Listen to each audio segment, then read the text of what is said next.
pinapalinis na po natin yung pong bubong po niya, yung UV plastic, kasi ayan, yan pong dahilan kung bakit yung po ating litos naging leggy. Hindi naman sa ating nutrient solution yung problema. Ang problema mga paryente, yung pong wala pong araw makakapasok dun po sa ating sa loob po na ating greenhouse, dahil nga po dito mga paryente, kung makikita ho ninyo, nangingitim na po yung ating bubong, yung plastic po nating UV plastic sa yung bubong po niya, nangingitim na po mga paryente, kaya hindi makatagos po yung init ng araw. Yan pong dahilan kaya nga ating litos ngayon, leggy po siya, yung parang payatot po tignan, pero hindi naman sa kakulangan po ng nutrients po yan. Yung dahilan mga paryente, ito pong yung kulang sa sikat po ng araw. Kaya ito pinapauna po nila, kasi nag-umpisa na pong laging nagpapakita yung araw. Kaya sana gaganda po yung ating litos pag nalinis na po itong bubong. Ayan.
Yan mga paryente, isang mainit na umaga.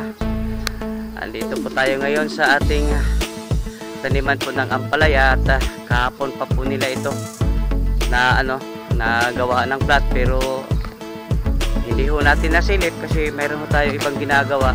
At sabi ko huwag munang ituloy, baka kailangan makita ko muna, kasi mahirap na pag tapos hindi yung sa plano ko.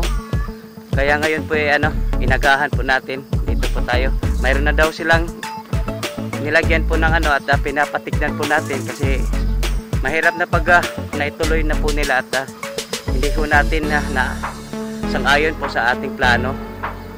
Ayan, ay mukha namang ayos na po ito, kasi sabi ko wag masyadong mataas. Ayan,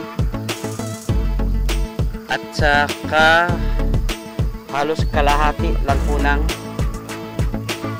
yung plat, ikumpara po doon sa plat po natin doon sa ating talungan.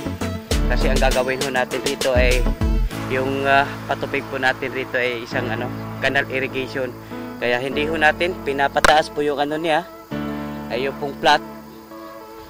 Ito mataas lang ito tignan, kasi yung pong hinukay po rito mukha siyang lumalalim, pero yung level po ng yuta po rito nandito lang.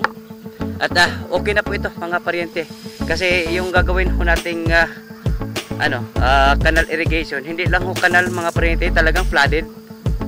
Kasi wala naman ho tayong hindi naman ho tayong magtitipid. Pwede magtitipid sa tubig po natin, kasi ang dami po nating tubig lagon. Kaya ito po pwede na po ito mga paryente. Ayan. At pwede na po nating magbigay ng go signal na ito na po yung gusto kong mangyari. Ayan. Ito nga pa yung ating plastic mask, pinapahati ko, pinapalagari ko. Ayan. Makayatang tingin ko medyo sel. Aside sel. Mukhang masyadong mataas yung pong yung plat po rito.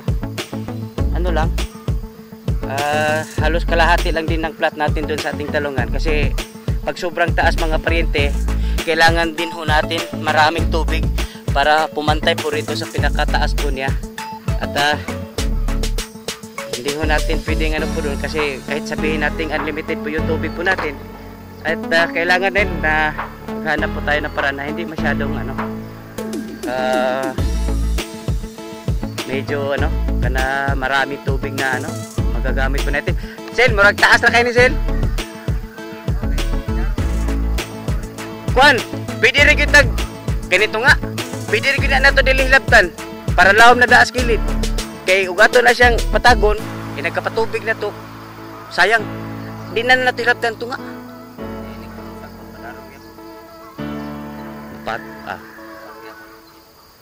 Pero kuan kusog ang agas yan bro, makuara na sila. Ha? Kusog ang agas. Ang adi kuan ang ako pasabot way problema sa tuho. Pabaha gani gyud nga kana mo level siya. Kan dako kay tag kuaonog tubig ani akan nang dako kay tag taas kay itong tubig ba? Sige daro sir, wala pa man ngani. Pero taas ra kay sir. Taasan ra gyud ko. Taas ra. Oh, kani sakto-sakto ni. Kat karega siyang kita sa una para kuan ra kita halos kuan ra kita kuan kani kay sino taasan ra jud kay kuan na taas ra kay na siya kani kay akong gitan-awang level niya naman diri so kani murag taas tan-aw kay kinautan man pero ang level ani nara gyud diri so taas ra jud kay na siya kay daghang tagastos tubig ana. Why problema ang mutuho pangato nga maabot man sa kuan. Maabot diri ba? Dali siya mo abot diri. Oh, kuan lang may. Oh, halos asa aka to. Oh, sige. Basta taasan ra kuan niya. Kani pwede na ni siya pero sa ako ging kuan taas pa pero akong kita na ang level sa yuta murag okay na ni siya nga ana ra to. Para di kay ta gasto pud sa kuan. Kuan lang sel pag tira nimo disto nga hapaw. O hapaw para dili ni makuha diri yang lawom riskili. Ha? Yan mga paryente, dito po tayo ngayon sa ating free range area na ating mga manok. Mayroon po kasi tayong pinapagawa na asola ponds. Kaya ano, ito po kasi sa ating free range mga paryente, pakiramdam ko medyo ano po tayo rito. Hindi ko nga lang ito na costing pero pakiramdam ko maaring break even lang po tayo rito o kaya ano, kumita lang tayo ng konti. Yung masaklap po sakaling ano, lugi pa tayo kaya wala pong ibang paraan nga naisip ko po nga paryente. Sa pagkain lang ho tayo. Ano, maghanap ng paraan kaya gawa ho tayo ng asola ponds na makakatulong sa atin na supplement po sa ating mga patuka. Ayan. Itong pinapagawa po natin mga paryente, ito po ay ano, yung tawag po nito. Kumbaga ito ay permanente na. Papailan po natin ng hollow block. Tapos wala na din nilak na diri. Kawit-kawit, okay ra? Kawit. Nag-update ay. Bitaw sa. Ilang ari lang ko kay nanam ko dire. Yan. Nag-update din mo dia. Dong paliog ko. Kawit ari dong. Sa alambre. Oh. Yan. Ito na po mga paryente, mga ano. Pitong ano po ito? Pants na. Pito ba to, Rick? Unom. 6 na pants na ganito po ka. Hindi masyadong malaki mga paryente. Katamtaman lang. Oh, sige, adjust lang. Adjust lang yun. Oo. Ayan. Paggawa ko tayo ng 6 na asola pants kasi yung balak kasi mga paryente, isang harvestan, ubusin lahat ng asola sa isang pants para lagi po natin naranasan noon na ano, pag hindi natin inuubos ano siya, tatanda at kukulay kayumanggi, kukulay brown at subukan po natin na isang harbisan po ng asola, uubusin po natin yung isang pan at maglagay tayo ng panibagong kahit isa, dalawang dakot lang na asola kasi mabilis po siyang mga paryente, dumarami yung po asola sa loob po ng isang linggo. Kahit isang dakot, dalawang dakot, ganito kalaki na pan ay pupunuin po niya ito sa loob po ng isang linggo.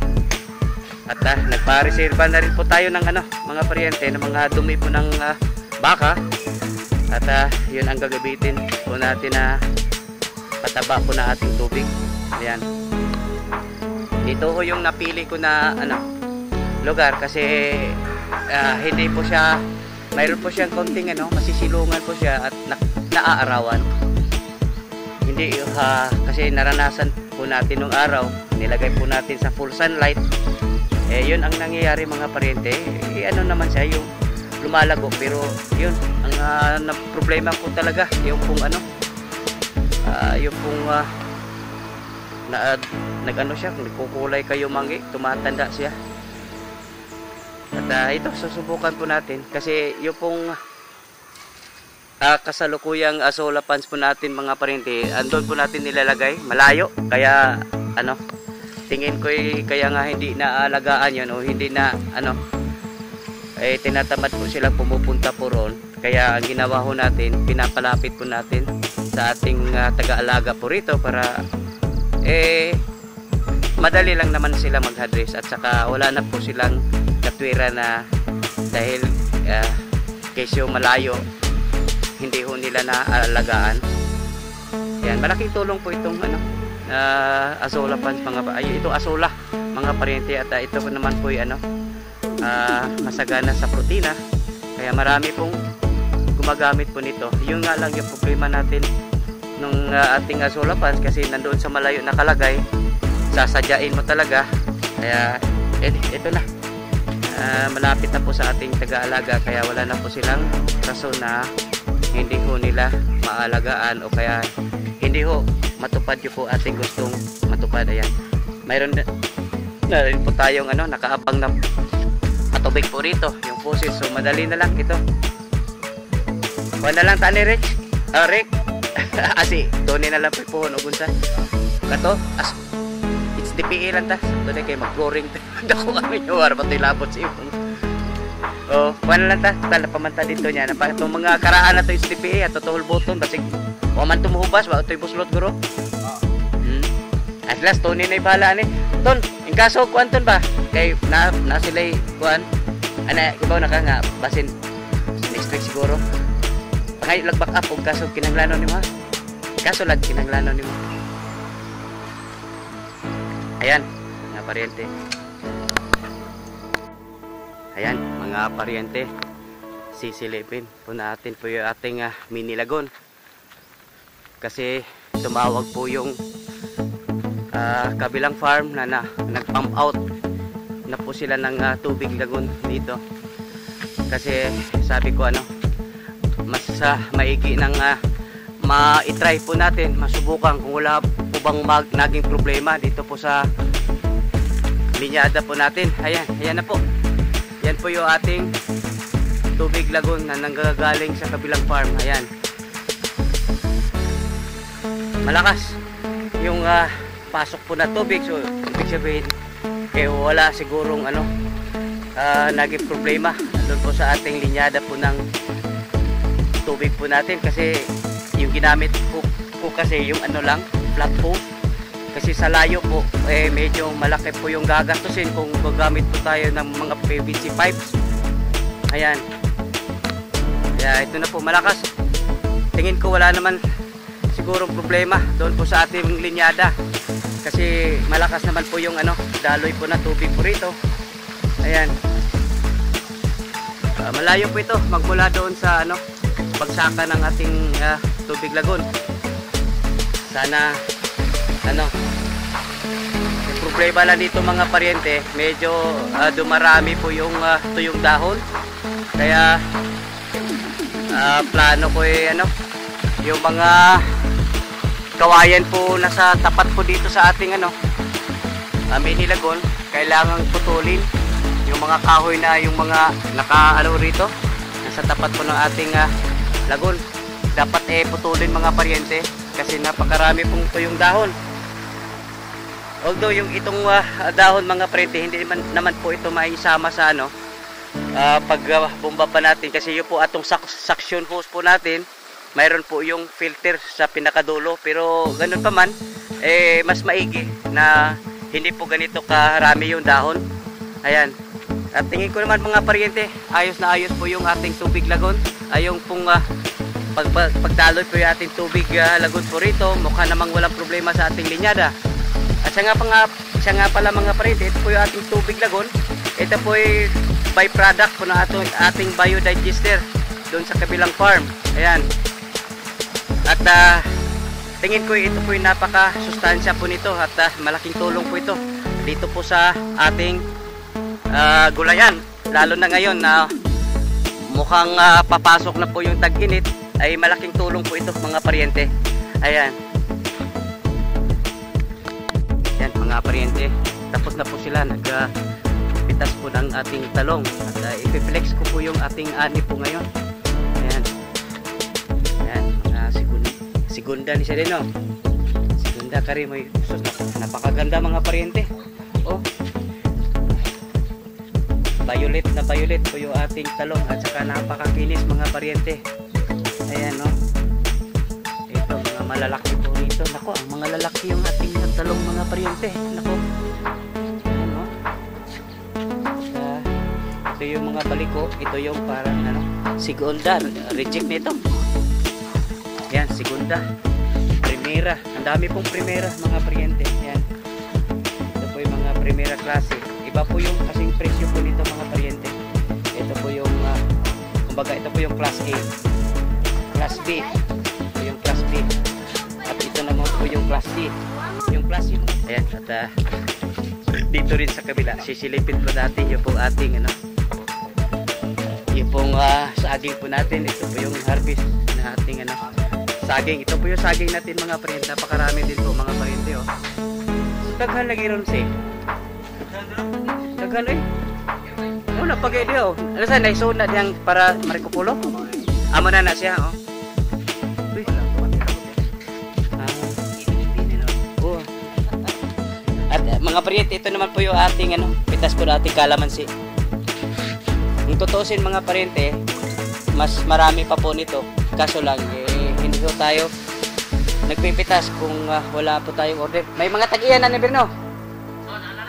May mga may-ari na po kasi ito mga paryente. Kasi pag napipitas po tayo na sobra, baka may hinog lang. Ayan.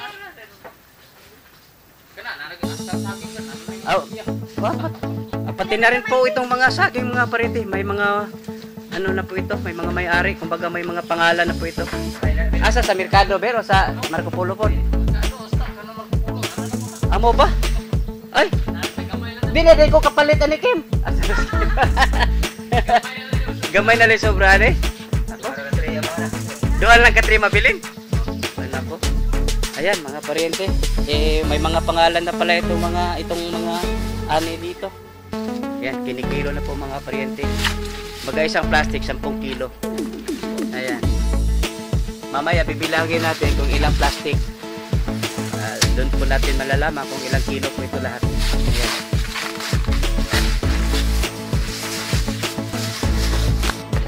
Yung ating talong mga paryente, umabot po ng 177 kilos sa harvest po ngayong araw, ngayong hapon mga paryente. 119 yung punggod, tapos yung natira ito po yung reject mga paryente. Segunda po pala ito po yung segunda, at ito naman po yung reject, may markang R, reject. At ito naman magkakaiba lang po presyo nito mga paryente, pero walang maiwan po rito, maibenta po ito lahat, magkakaiba lang po yung presyo po nila. Ayan. Ito yung mga goods po ito mga paryente, yung mga magaganda na walang tama. At ito naman po may mga nagmamay-ari na rin po doon sa palengke. Ayan. Ayan mga paryente, ito na po pinapalipat na po natin sa shipping bag. Ito po yung ating punlang papaya. Malalaki na kasi sila mga paryente oh. At yung ibang nilagyan po nila, ito yung 128 holes lang na ano, seedling tray, kaya medyo kawawa po siya. Wala na pong magagalawan yung pong ugat po nila. At kasi pag sa sunod na linggo pa natin ililipat po ito mga parente, kawawa yung ano, iwasan natin ang madisgrasya po. Ayan, dito po natin nilipat sa seedling bag. Ayan, oh, ayan.